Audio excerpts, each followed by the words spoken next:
वर्ष हो गए इस देश के अंदर भारतीय जनता पार्टी की सरकार को बने। भारतीय जनता पार्टी सत्ता में क्यों आई, इसके पीछे भी एक बड़ा कारण था। कांग्रेस का राज था।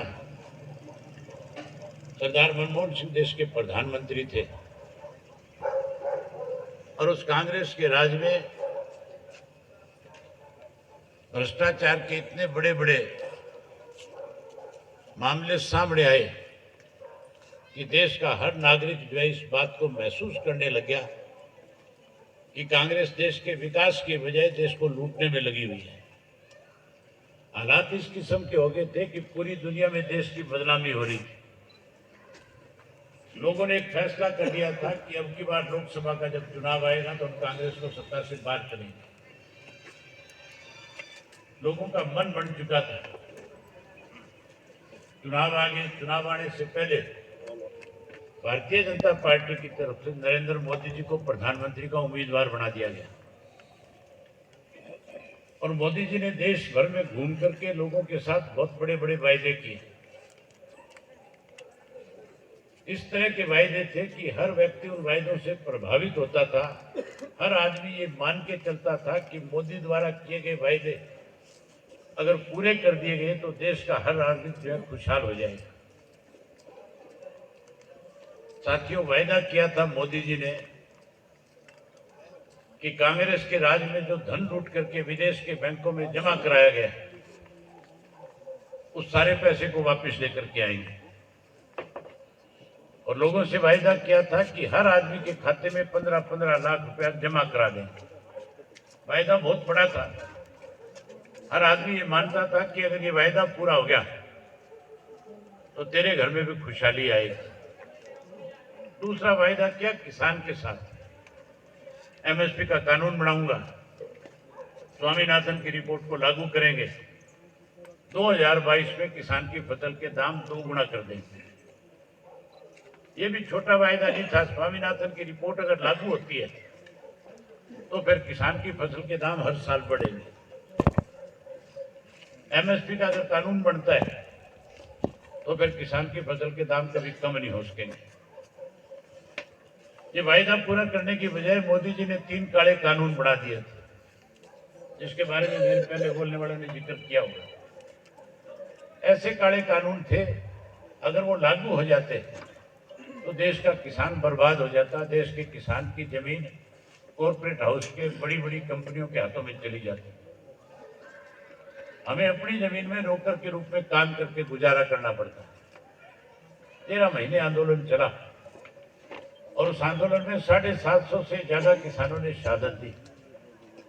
तब मोदी को ये बात समझ में आई कि किसान मर तो सकता है लेकिन घर वापसी नहीं करेगा जब तक तू ये तीनों कानून तेने जो बनाए वापस नहीं लेगा। आखिर 13 महीने के बाद एक दिन टीवी पे आए और आके कहने लगा कि मैं किसानों को समझा नहीं सकता, मैं देश के किसान से माफी मांगता हूं और ये भी कहा कि मैं एमएसपी का कानून बनाऊंगा, ये तीनों काले कानून वापस लेता हूं।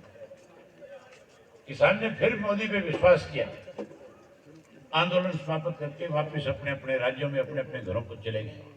आज भी एमएसपी का कानून नहीं है। आज भी किसान हताश है, दुखी है, परेशान है। तीसरा वायदा किया था पढ़े लिखे नौजवान बच्चों के साथ। ये कहा था कि 2 करोड़ बच्चों को हर साल रोजगार देंगे, नौकरी देंगे। 10 वर्ष हो गए, 20 करोड़ हो जाने चाहिए। 20 करोड़ को अगर नौकरी मिलती है तो उससे मान के चलो 20 करोड़ परिवार जो है जिसके साथ 100 करोड़ लोग जुड़ जाते हैं। एक परिवार में 5 आदमी कम से कम है, उसका फायदा 100 करोड़ लोगों को मिलना था, लेकिन वो भी जुमला साबित हुआ। आज हरियाणा प्रदेश में इस किस्म की हालत है कि रोजगार और नौकरी ना मिलने की वजह से बच्चे जमीनें बेचते हैं, अपने माँ बाप को मजबूर करते हैं जमीन बेचने की, और फिर कोई स्टडी वीजा लेकर के जाता है, कोई डोंकी वीजा लेकर के जाता है। गांव घर, माँ बाप, दोस्त मित्र सबको छोड़ करके विदेशों में जाकर के नौकरी की तलाश करता है, काम की तलाश करता है। लोग दुखी है। तीसरा जो वायदा था चौथा जो वायदा था मोदी का कि महंगाई कम करूंगा, महंगाई कम हुई है, पहले से ज्यादा होगी। आपसे पूछ रहा हूं सबसे, महंगाई कम हुई कि ज्यादा हुई? मेरी ख्याल बैठे बैठे थक गए आप, इसलिए आपकी आवाज भी नहीं निकलती। महंगाई बढ़ गई। मोदी कह रहा था भ्रष्टाचार खत्म कर दूंगा, भ्रष्टाचार कम हुआ कि बढ़ा? पहले से। जो आदमी खत्म करने की बात करता था उसने उदाहरण दे दिया कि मैं भ्रष्टाचार को बढ़ावा दूंगा। उदाहरण आपके सामने है। भारतीय जनता पार्टी का जो उम्मीदवार है आज, नवीन जिंदल, 2014 के अंदर नरेंद्र मोदी जी कुरुक्षेत्र में आए थे, और कुरुक्षेत्र की धरती पे जब आए तो मोदी जी ने अपने भाषण में ये बात कही थी कि मैंने तिजोरी में पैसे देखे। मोदी जी ने कहा मैंने तिजोरी में गहने देखे, सोना चांदी देखा। नवीन जिंदल की तिजोरी में 45,000 करोड़ का कोयला छुपा हुआ है। इसको चोर का, भ्रष्टाचारी का, और ये कहा कि मेरी सरकार बनने के बाद पाई पाई वसूल करूंगा, इसके खिलाफ सख्त कार्रवाई करूंगा, इसको जेल की सलाखों के पीछे भेजने का काम करूंगा। उसको जेल की सलाखों के पीछे भेजने की बजाय ईडी से डरा करके पहले उससे चंदा लिया, फिर चंदा लेकर के उसको कहा कि हमारी पार्टी ज्वाइन कर, और अब उसको टिकट देकर के आपके बीच में चुनाव लड़ने के लिए भेज दिया। जिसको चंदा, जिसको चोर बताया, जिसको भ्रष्टाचारी बताया, उसी को अपनी टिकट देकर के भेज दिया। इसका मतलब मोदी भ्रष्टाचार को बढ़ावा देना चाहते हैं।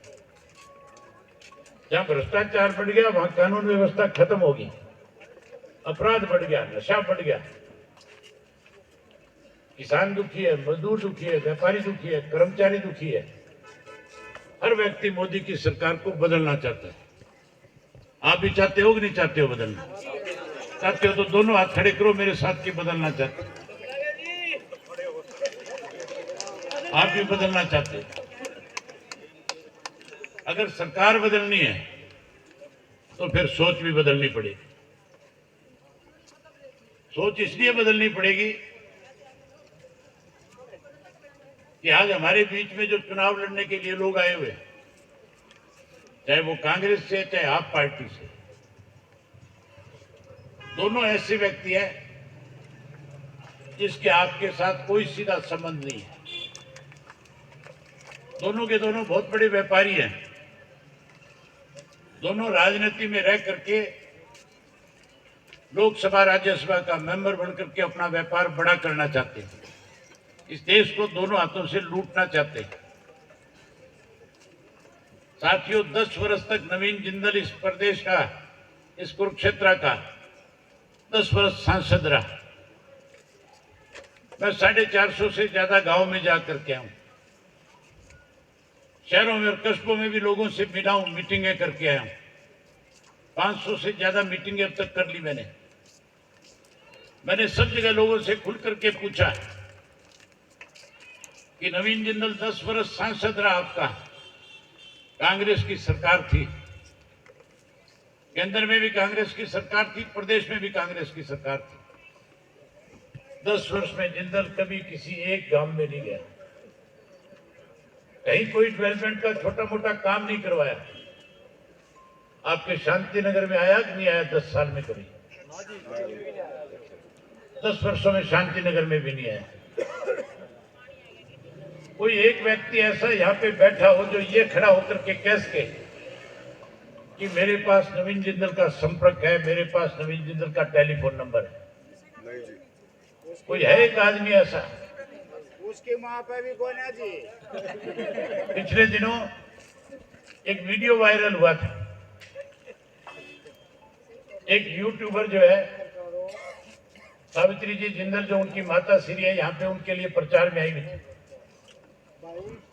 और उन्होंने यूट्यूबर से जब बात कर रही थी तो यूट्यूबर ने उनसे कहा कि जी कुरुक्षेत्र के लोगों की आम शिकायत है, वो कहते हैं नवीन जी से हम मिल नहीं सकते, हमारे पास उनका कोई टेलीफोन नंबर नहीं है, हमारे पास उनका कोई घर का एड्रेस नहीं है। हमने 10 वर्ष भुगता है, आगे से उनकी माता श्री हंस करके कहती है, टेलीफोन नंबर तो मेरे पास भी नहीं है। ये मैं नहीं कह रहा, ये उनकी माँ का बयान है, उनकी माता श्री का बयान है। जिस माँ के पास अपने बेटे का नंबर नहीं होगा, फिर मान के चलो मारा के आप तो उसको कहीं मिल ही नहीं पाओगे, ढूंढ ही नहीं पाओगे, उस तक पहुंच ही नहीं पाओगे। मुझे भी उसके एड्रेस का पता नहीं है, कहाँ रहता है। आप में से किसी को एड्रेस का पता है तो मुझे बताओ, मैं भी मिल लूं उससे एक बार जाकर। दूसरा जो चुनाव लड़ रहा है उसका भी किसी को ठोर ठिकाने का पता नहीं। गूगल पे भी नंबर नहीं है, पहले तलाश करिए। आजकल बच्चे ढूंढ लेते हैं गूगल पे। इन्होंने तो गूगल से भी अपना नाम और नंबर हटा रखा है, किसी को पता ना लग जाए, कोई घर तक पहुंच ना जाए।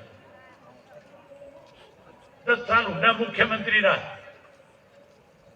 9.5 वर्ष तक मनोहर लाल खट्टर इस प्रदेश के मुख्यमंत्री रहे। 10 साल में हुड्डा किसी गांव में मुख्यमंत्री होते हुए नहीं गया। आपके शांतिनगर में आया कि नहीं आया हुड्डा कभी? हाँ जी। आपके यहाँ भी नहीं आया। मनोहर लाल खट्टर तो आया होगा जरूर आपके यहाँ। खट्टर साहब भी आपके यहाँ नहीं आए। चौधरी ओम प्रकाश चौटाला आए कि नहीं आए आपके शांतिनगर? बिल्कुल आए जी। वो आपके यहाँ पे आए। हमारी गली में भी 2 बार आए जी। 2 बार आए आपके यहाँ। वो जब भी मुख्यमंत्री थे, जब भी जहाँ कहीं जाते थे, लोगों से पूछते थे, बताओ मैं क्या सेवा कर सकता हूँ आपकी, क्या समस्याएं आपकी, कैसे उनका समाधान हो सकता है। और जब उनके सामने प्रस्ताव रखे जाते थे, इसका समाधान इस तरह से हो सकता है, अधिकारियों को उसी वक्त आदेश दे देते थे। उसी वक्त आदेश दे करके उस काम को शुरू कराते थे, लोगों को सुविधाएं देते थे। लेकिन पिछले 20 साल से सुविधा के नाम के ऊपर लूट मची है इस प्रदेश के अंदर। आप चाहते हैं लुटेरों से पीछा छूटे, तो साथियों इन बातों पे विचार करके वोट डालने के लिए जाना। मैं उम्मीद करूंगा कि अब की बार वोट डाल